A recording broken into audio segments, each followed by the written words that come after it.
میرے دیکھنے اور سننے والوں کو میرے طرف سے السلام علیکم ورحمۃ اللہ وبرکاتہ۔ امید کرتا ہوں کہ اب تمام احباب خیریت سے ہوں گے۔ شروع کرتا ہوں اللہ کے بابرکت نام سے جو نہایت مہربان اور بہت رحم والا ہے۔ آج میں آپ کو سرگودا سے ایک لڑکی نے میرے محترم حکیم صاحب کو خط بھیجا اور اس نے بتایا کہ اللہ تعالیٰ آپ کو خیر و عافیت عطا فرمائے، صحت اور لمبی زندگی دے اور آپ کو اسی طرح لوگوں کی ہدایت کا ذریعہ بنائے رکھے، آمین۔ حکیم صاحب، گزشتہ کچھ مہینے پہلے میں نے رشتوں کے سلسلے میں آپ سے بات کی تھی، جس کے جواب میں آپ نے درج ذیل وظیفہ بتایا تھا جو آج میں آپ کو بتانے والا ہوں۔ حضرت حکیم صاحب، میں نے یہ وظیفہ پوری توجہ اور دھیان سے پڑھا اور اب بھی پڑھ رہی ہوں۔ اللہ تعالیٰ کے فضل و کرم سے اس وظیفے کی برکت اور آپ کی دعاؤں سے میرا رشتہ بہت اچھی جگہ طے ہو گیا ہے اور اب 1.5 ماہ بعد شادی بھی ہے۔ یہ سرگودا سے ایک لڑکی نے خط لکھا ہے جس کی اب 1.5 ماہ بعد شادی ہونے والی ہے، اور اس نے رشتے کے سلسلے میں میرے محترم حکیم صاحب سے بات کی تھی اور اس نے اس کو ایک وظیفہ بتایا تھا۔ یہ سورہ آل عمران کی وظیفہ ہے جس سے اس لڑکی کی شادی بہت اچھی جگہ طے ہو چکی ہے اور اب 1.5 ماہ بعد اس کی شادی ہے۔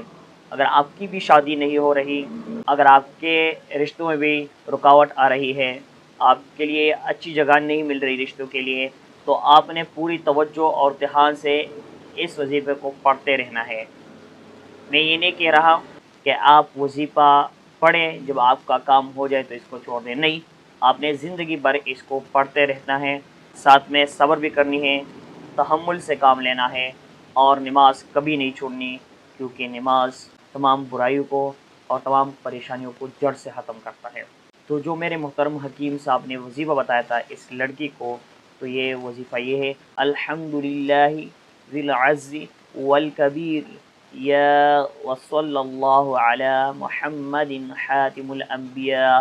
ایک بار پھر کہہ رہا ہوں: الحمدللہ ذی العز والکبیر یا وصلی اللہ علی محمد خاتم الانبیاء۔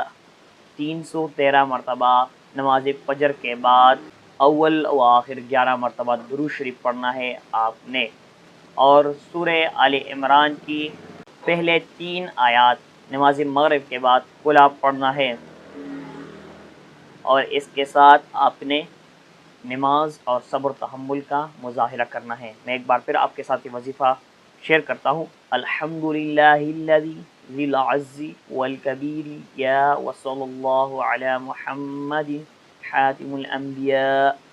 313 بار نماز فجر کے بعد اول و آخر 11 مرتبہ درود شریف، اور سورہ آل عمران کی پہلے 3 آیاتیں نماز مغرب کے بعد کھلا پڑھنا ہے۔ صرف ایک مرتبہ سورہ آل عمران کی پہلے 3 آیاتیں آپ نے پڑھنی ہے، اور اس کے ساتھ آپ نے کیا کرنا ہے؟ نماز نہیں چھوڑنی، صبر و تحمل کا مظاہرہ کرنا ہے، برداشت کرنا ہے۔